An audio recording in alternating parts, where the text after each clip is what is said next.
There's a photograph of Friedrich Nietzsche taken in 1882.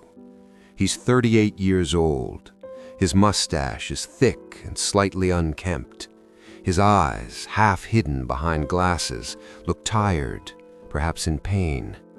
But there's something else there, a defiance, a refusal to look away. This is a man who would spend the last 11 years of his life in mental darkness, unable to recognize himself or his work. A man whose ideas would be twisted by fascists, misunderstood by millions, and yet somehow remain more relevant with each passing decade.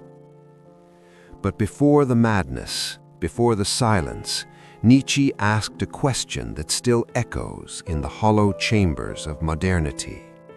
What do we do when the old gods die? What do we become when there's nothing left to believe in? Friedrich Nietzsche was born in 1844 in a small Prussian village. His father was a Lutheran pastor who died when Friedrich was only 5. Death came early into his life, and it never really left.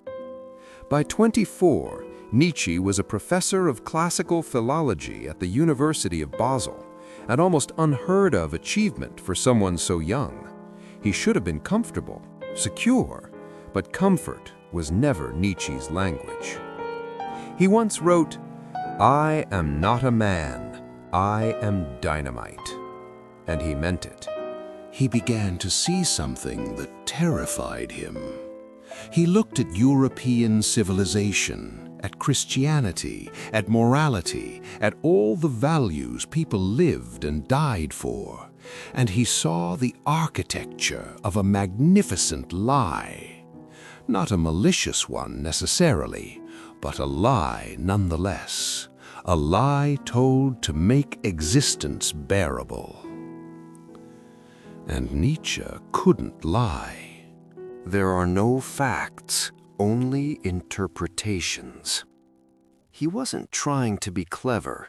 He was trying to tell us something urgent, that the stories we tell about reality, about good and evil, about meaning itself, these are constructions, human constructions. And if they're constructed, they can be deconstructed. But here's the terrifying part. If you pull that thread, what's left? In 1882, Nietzsche published a book called The Gay Science. Tucked inside was a parable that would become infamous. It's the story of a madman who runs into a marketplace in the bright morning, lighting a lantern and crying out, "I seek God! I seek God!" The people laugh at him.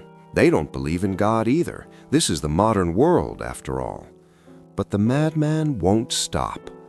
God is dead. God remains dead, and we have killed him. But then he asks the real question, the one that should make us all pause. Who will wipe this blood off us? What water is there for us to clean ourselves? You see, Nietzsche wasn't celebrating. He was terrified. He understood what most of us still don't, that when you remove God, when you remove that cosmic anchor, you don't just lose a belief, you lose the entire framework that made morality, meaning, and purpose possible. We killed God, but we still act like he's alive.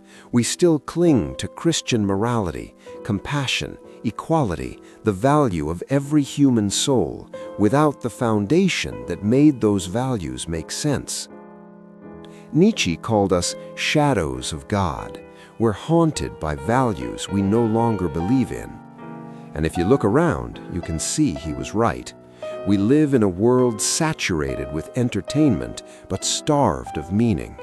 We have therapy instead of confession, self-help instead of scripture, productivity instead of purpose. We've killed God, but we haven't figured out what comes next. So what did Nietzsche think should come next? He gave us an answer, though it's one most people misunderstand: the will to power. No, not power over others, though it can be that. not political domination or cruelty, though those are distortions of it. Nietzsche meant something deeper, something about life itself.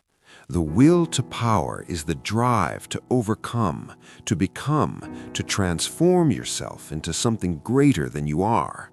It's the force that pushes the artist to create, the philosopher to question, the individual to reject comfort and embrace difficulty. What does not kill me makes me stronger. We've turned this into a gym poster slogan, but Nietzsche meant it as a ruthless existential truth. Life is suffering. That's not pessimism, that's observation. The question is, do you collapse under it, or do you use it as fuel? He introduced us to the idea of the Übermensch, the overman. Not a comic book sense of superhuman, but a person who creates their own values. Someone who doesn't need God or society or ideology to tell them what life means. They decide for themselves.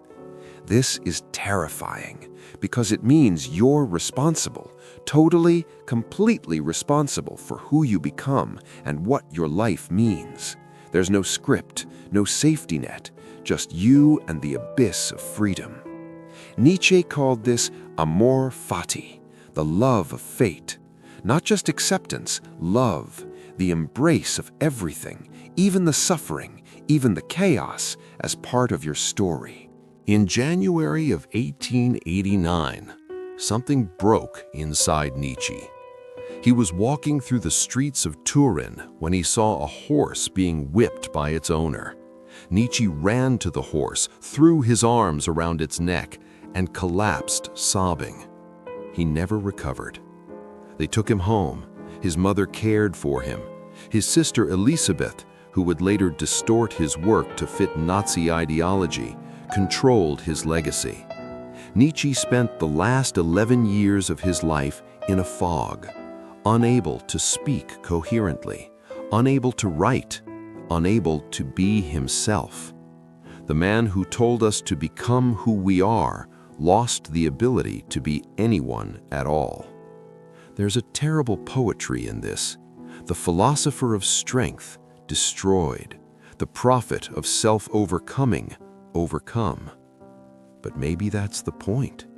Maybe Nietzsche knew all along that tragedy is part of the human condition, that you don't overcome it, you live it fully, consciously, with your eyes open.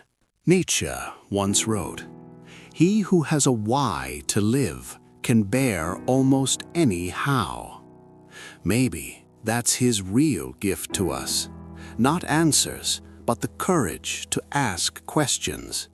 Not comfort, but the invitation to create meaning in a world that offers none. We live in Nietzsche's world now, a world without gods, without guarantees, a world where you have to decide what matters, where you have to build your own cathedral, even if it collapses, where you have to dance, even if the ground is uncertain. Nietzsche gave us permission to be honest, to stop pretending, to stop waiting for someone, God, society, history, to tell us who we're supposed to be. He gave us the hardest gift, freedom. And that's terrifying, but it might also be the only thing worth having.